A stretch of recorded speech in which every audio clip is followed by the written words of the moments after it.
Hi.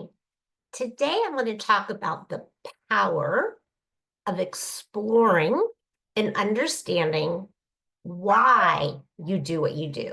So it's not just what do you do, but it's really looking at why you do what you do. So I'm going to share a couple things that have come up recently with some clients. So this is so interesting, and we're all different.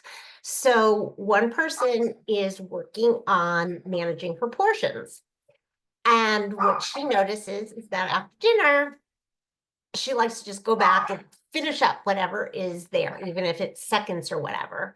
And as we talked about it, we discovered that she thinks that leftovers don't taste as good as they do when you eat them in the moment, which is so interesting because for me, it's just the opposite. If I had leftovers, I would be thinking, oh, how great, I'm going to save some because I'm going to be able to eat them tomorrow, which would give me a reason why I'd want to stop because I'm going to save some, I'm going to have it tomorrow.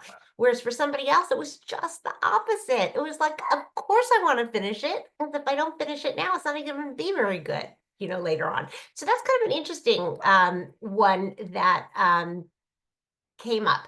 Often it's bored. Like when you really stop and think, why am I eating? Kind of a little bored. It gives me something to do.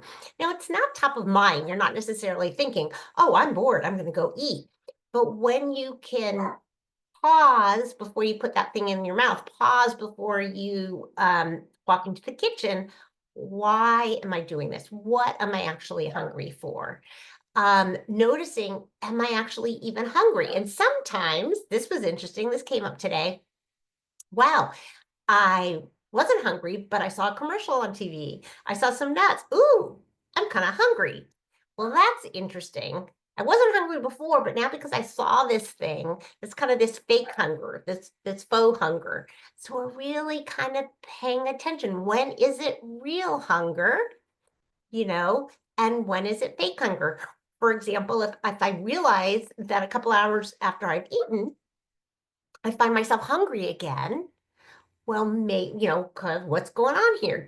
Do I need to incorporate more protein, a little bit more fat? Did I just eat a bunch of junk that my body didn't even um, kind of register as being real food? And again, I bring this up especially for vegetarians. We really have to pay attention, just a little extra to make sure that what you are eating during your meals or even at snacks is going to hold you long enough.